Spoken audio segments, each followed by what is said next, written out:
It's time for another edition of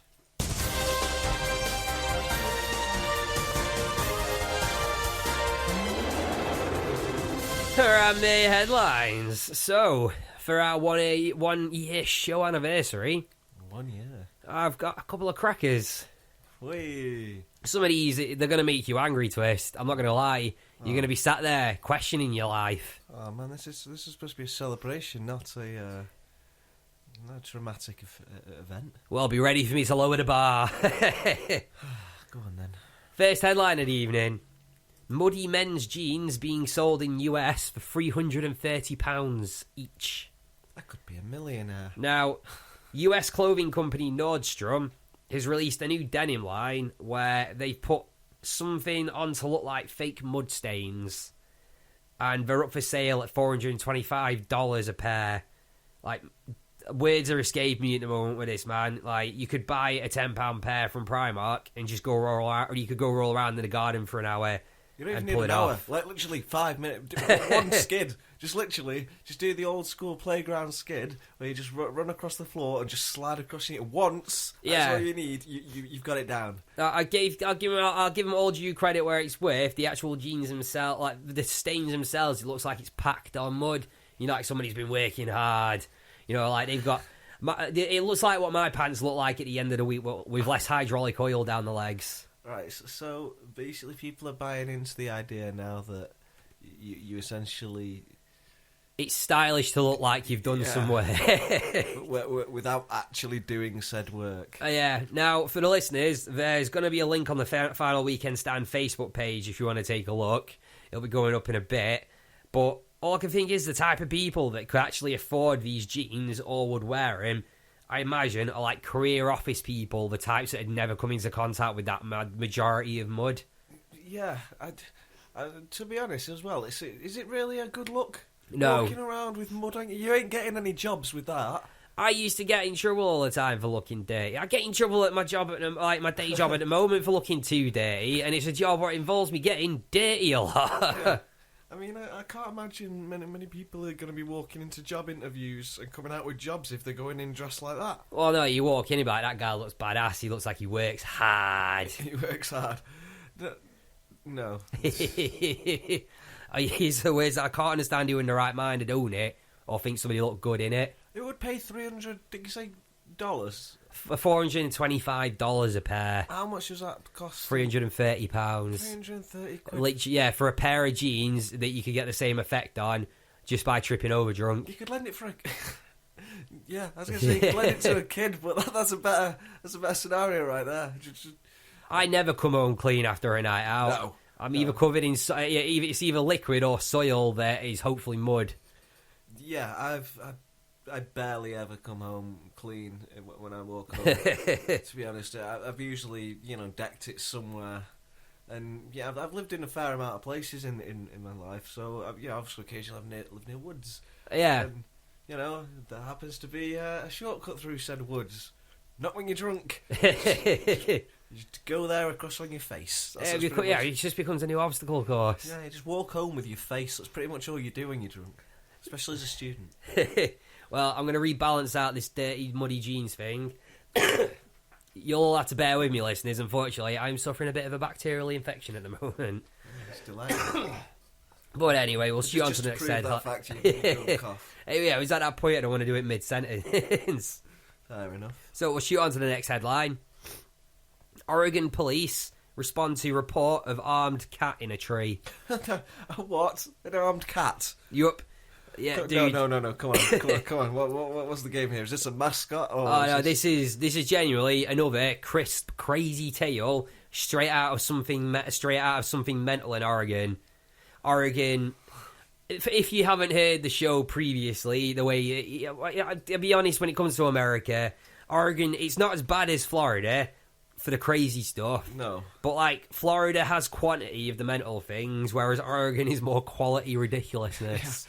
Yeah. It's two titans there in the level of sort of ridiculousness. Practically, yeah. Ridiculous stories you get out of this. When something ridiculous comes out of America news-wise, it's one of the two states. However, to just give you a basic idea of what's gone on here, basically, A cat was up in a tree, as the headline states.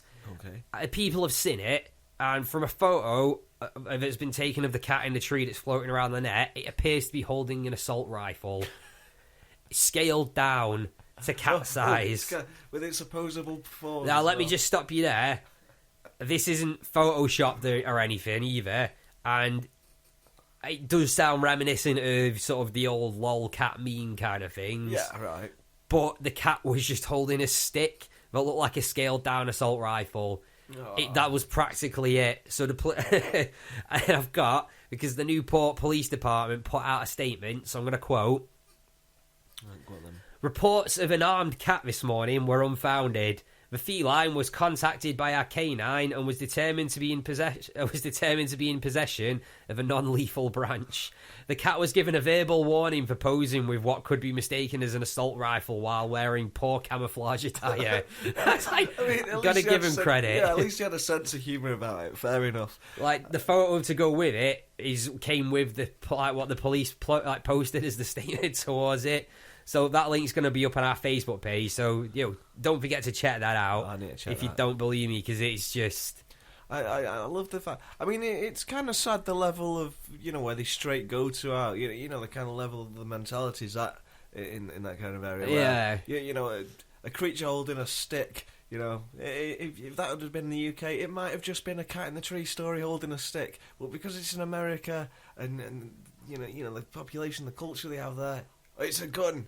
So it's the first thing I'll give credit though. Generally in the photo, it looks like it's holding an assault rifle. Fair enough. It's just for the size of it. Yeah, I guess I don't know. I've not seen the picture, so I can't really judge. But well, if you don't believe me, it'll be up in a bit. Check out facebook.com/Final Weekend Stand. There'll be links going up on the Facebook page. There'll be a photo there. Check it out for yourself. So, Twist, should we crack out a quick interval? Yeah, okay, let's, figured we'd go across the other side of the globe for this one. We've got Encased in Stone by Paul Butcher. Enjoy. Now, a quick midweek Harambe repeat for you guys. It's a headline for our YouTube followers. Fire Festival turns into Hell on Earth. Yes. Probably crap this down a bit so it's not interfering with the mic too much. No.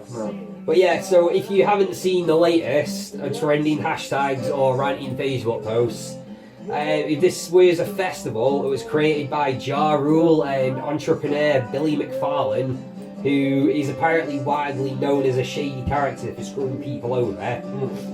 But Firefest, which was publicised as taking place on a private island, was supposed to have luxury tent accommodation, gourmet meals, and sets from the likes of Major Lazer and Blink-182.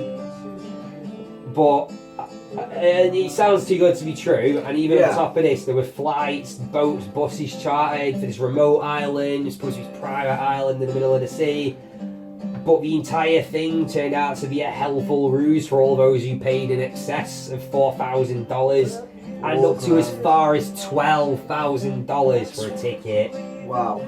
Now, I have a theory about all this, however. Now, it's a theory that may be unlikely, but I'd like to think that the fraud is actually a major troll on the part of the developer. The festival tents were disaster relief tents. The meals served that were advertised as gourmet they turned out to be on par with what I'd have assumed would be provided at a refugee camp. Yeah. It's been noted several times that the entire festival looked like a disaster relief camp. And to top it off, when people's bags turned up, the bags were being apparently just thrown off the back of a truck to people that were swarming around, catching said bags, just grasping up, trying to grab whatever they could. And that's certain imagery to it, doesn't it? Yeah, and not to forget that on top of that, there was also wild dogs apparently roaming around the campsite, and a lot of this, to me, is really reminiscent of images and information that's been rolled out to us over the last few years from the actual refugee camps for, say, Syrian refugees, a lot of the disaster issues from the earthquakes and whatnot. Now, I will be genuinely tipping my hat if this was just an attempt at shocking the systems of the overprivileged people from the US. like basically the ones that could afford the tickets that probably have no contact in their life whatsoever to anything like this ever happening. Yeah. But the way I see it is like, I don't know, all the information that's rolled out across the web about this festival pretty much seems like this was either the aim or just some happy accident that's happened.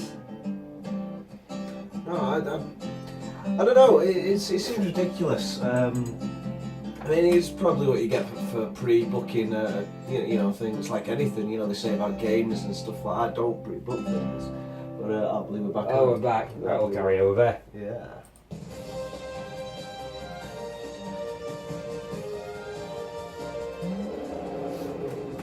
So we've got a bit of a spillover from our midweek Harambe repeat recording we were doing for our online viewers. Yeah. We're just having a bit of quick chat about Fire Festival. I just want to close down on just the last thing I was going to shoot out about this, because this is where I found this funny, that the festival was advertised as taking place on a private island. It turned out to be on a Sandals Resort island. They were a matter of about 20 minutes away from a high-class hotel. Yeah. But on top of that, the guys that arranged it, Ja Rule's in New York at the time when this all went down, and McFarlane was apparently a matter of meters or miles off the coast on his yacht partying at the time. Yeah, I heard about that. That was that's crazy. I mean, fair enough. If what you said was true and the whole theory thing, that's a pretty good way about going about it. However, if it's not true, then that is a pretty heinous sort of. That guy's ripped a lot of people out of a lot of money. Yeah. For something that was, well, from what it described, I would not have enjoyed myself. I'd have tried to send the, maybe the better light out of it, just sort of like been, well, I am at a festival with all my mates. It's still a few days worth of just partying and getting wrecked. But, a few... Was it like a few miles away from the Sandals Resort? He was not far off the coast, apparently. Yeah, and that's just, I don't know. I mean, I hear he has been a bit of a, he's been in trouble a few times about not maybe meeting or delivering on his promises. So I don't know. I'd like to think it was maybe a troll thing, because it'd be definitely worth it. It definitely shows sort of you're rich. Predominantly, what did they say? It was predominantly sort of rich. Yeah, it's your upper class. But anybody who's going to afford 12 grand on a holiday is going to be involving glamping. Oh yeah, I sure as hell would not be able to afford. Well, I can't afford 4 grand, so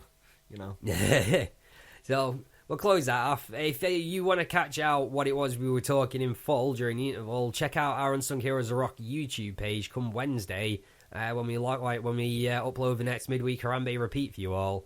But anyway, we'll fly back onto the next headline. Yep. Russia-developed robot can shoot guns and drive a car. Skynet, man. This is hashtag Skynet. Yeah. Definitely. Even worse, apparently, they are planning to launch said robot into space and are working on programming the robot's AI to make its own decisions. Skynet! Oh, well, that's not a good idea, is it? I mean... there are countless numbers of reasons why we should not go down the whole, let's create synthetic life. Yeah, because that's that is where it is all leading to, and fair enough. It's an admirable goal. It's a great thing, but you seem to realise that the thing that we're trying to create as this synthetic life is this thing that we're trying to basically make do all our stuff. We have enslaved it. Well, I'm about to impart you on some of the interesting things now. I will point out before we begin that this story came from The Mirror. Could majorly be overhyped BS, but there is a video of the robot doing said things to accompany this article. I don't know. When it comes to The Mirror, I think I definitely need more than pictures, to be honest. Yeah. I'm not the most reliable of places, but go on. I will point out that this robot in itself does look like some beta dystopian police bot, which doesn't help in the situation, but apparently, and this is kind of what got me a bit wary, when it was video doing gun practice, like it was dual-wielding handguns and firing them at targets. I'd imagine it'd be quite good. Well, the thing is, when I've seen it, and I'll be honest, it has raised some concerns, as I'm assuming it raised concerns for many other people. And a government head of Russia put out a statement citing that the shooting exercises are a method of teaching the robot to set priorities and God. make instant decisions, we are creating AI, not Terminator. Now, I'm not being funny, man, but Terminators shoot guns, dude. And, like, if they aren't building Terminator, why is it shooting guns? And why can't they teach it to prioritise with Minesweeper or something, not a fully loaded weapon that fires projectiles at targets?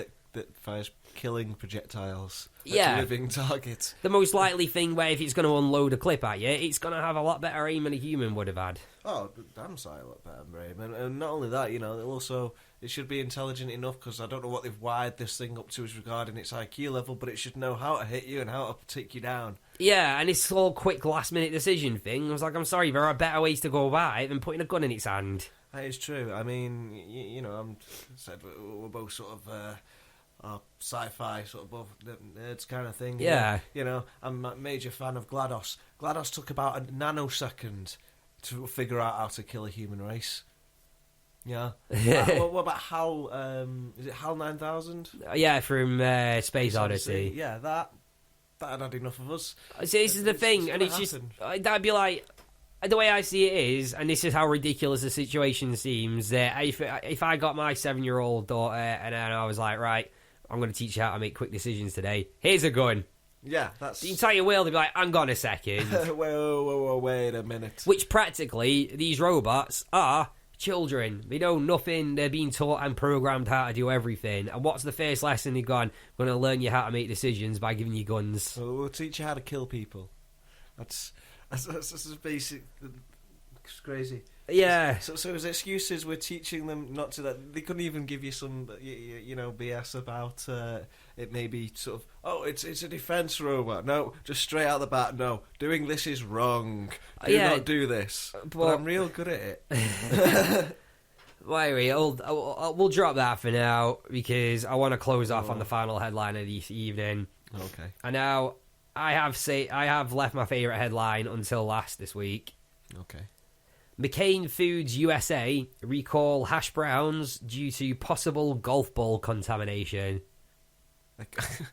Golf ball contamination? Yeah, so basically the company has started a voluntary recall recently because they might have accidentally harvested golf balls with their potatoes. Apparently customers were complaining about hard plastic and rubber bits of golf balls in the food, so they're having to do a recall because of the choking hazard threat. I've possibly ended up with balls in your mouth. So it's possible. Or ball shards, I guess. Yeah, ball shards. So, I mean, what? There is potentially ground up golf ball in your. If you live in the USA and you like to eat McCain's hash browns, there is a 90% chance, I'm assuming. I don't know the percentage, I'm just winging that out there. But there's a strong possibility that you're going to be crunching golf balls in your hash browns. That's disgusting. I mean, I imagine that's a fair amount. I mean, I don't know about your average American. I like my hash browns. I'm not your average American, but I do like hash browns. This is what got me though. It's how it's made it in there in the first place. You thought, but I don't want to get into I don't want to get into around where I'm going to start putting down a company. I kind of like some of McCain's products. They don't do too bad, but this is just. I don't want them putting golf balls in my. Yeah, it's like, what can we add to these hash browns to make them extra crunchy? Golf balls. Bits of plastic and rubber. Golf balls. The thing is, though, it's like that would also beg the question as to the fact of who's playing golf near potato fields. You're going to kind of look at that the other way around. Who is playing golf there? Cause, all I'm going to say is Donald Trump, Trump conspiracy. He's had a lot of golf grounds, so. Well, he's a golfer, and he spent apparently most of his first 100 days in the White House playing golf. So, maybe he's purposely been like, you know what, I'm going to start off by picking off the hash browners. Just take down McCain's and the hash browners. Fair enough. Yeah. I don't know. I mean, and that's unbelievable. I mean, has anyone, not to sound morbid or grim, but has anyone, it's my voice. Has anyone sort of, choked on one of these things? Not as far as I'm aware. People just complaining about finding bits of plastic as they're eating. Oh, fair enough. But I'm assuming if you eat hash brown like I do, probably wouldn't have noticed and have gone straight down. No. This could be what it is. It's killing you at the minute. Although, I don't know, do you have a hash brown from the States? Fortunately not, no. But anyway, so that was my last Harambe headline of this evening for you all. So don't forget to check out our social medias. We've got facebook.com/Final Weekend Stand, where you'll be able to find links to more information and photos on tonight's stories. If you want to check out the midweek Harambe repeat that went down during the interval, then yep, that's right, internet-only content right there. Then check out our Unsung Heroes of Rock YouTube page and our unsung taster during the interval twist. Oh, it was Encased in Stone by Paul Butcher. And you can check out facebook.com/Unsung Heroes of Rock for more information on Paul Butcher.